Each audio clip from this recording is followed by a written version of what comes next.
Hello viewers, welcome back to Rasmus Far, Historical Persian Martial Arts. This is Frank Perrin, and today I'm here to do a review on a sword that I picked up kind of on a whim a few weeks ago, but I knew I had to get it, mainly because of its unavailability, usually for mass production here in the United States. And that is the Persian Qadare that is made from Devil's Edge. I picked this up on Cult of Athena about 2 weeks ago, probably maybe because of a conversation that I was having with the other Rasmus Far members on our live stream about the availability of a Qadare in the United States, right? Because in Rasmus Far, in our system, we train not just medieval weapons, but all weapons mostly used throughout Persian history.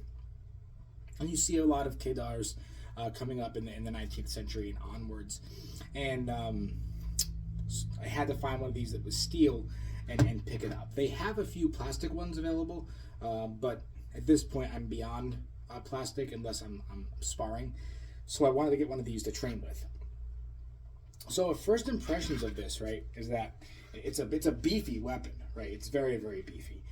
I haven't had a chance to really practice techniques much besides swinging around in the apartment, and I will say that it is very actually easy to maneuver all directions. It might look a little hefty, but I will say I was impressed by how easy this thing is to move around.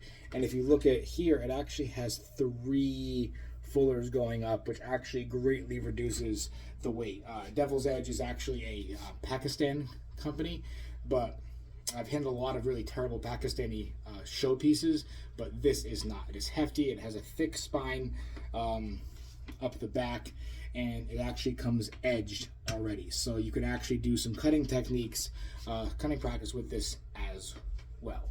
I bought this munitions grade, which meant about $40 or half off the original price of $80. It has some nicks already on the blade. The sheath isn't perfect, right? But I didn't care. It was a $40 piece. And overall, I'm pretty impressed.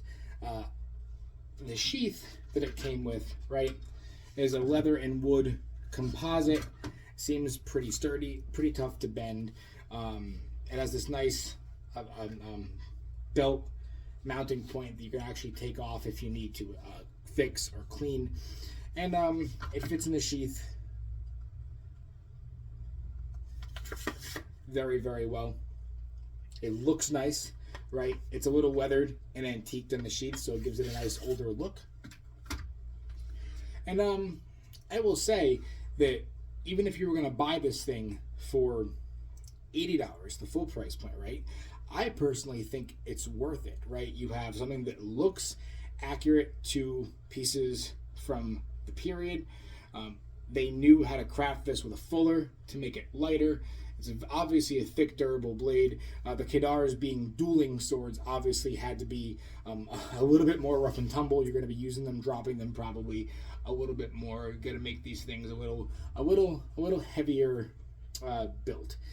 This has a really, really, as you would say, modest curvature to it. I've seen some of them that curve a little bit more, but this is a really great way for first timers who are handling this weapon to adjust to the curve that it has without kind of worrying about having to know how to use those angles of thrust for attack. So I would say overall, for an $80 piece, it's well worth the money. You've got a sharpened blade that is of a durable construction. It comes complete with the sheath. It actually has an all wood handle. That's not plastic painted like wood. It's an actual wooden handle where the tang obviously runs the whole way down. You can see the complete blade coming all the way down and just sandwiched together here on the hilt. So all around, I would say that this Qadare is worth very, very, very much worth the money. Not necessarily endorsing. I'm not endorsing the company here. I'm just saying that it's a decent weapon for you to pick up in the States if you need access to one. But otherwise, if you like this, I would highly recommend instead going to the Razmusfar armor, Sergei Gorbatko, when he's able to produce. Right now, being in the Ukraine, that's tough. When he's back up as another on 2 feet, I highly recommend reaching out to Sergei and getting one made through him.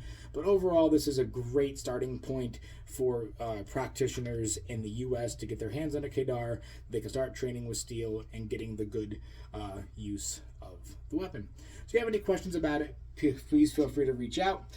This has been Frank Perrin, and we'll see you next time on Razmusfar, Historical Persian Martial Arts. Thank you.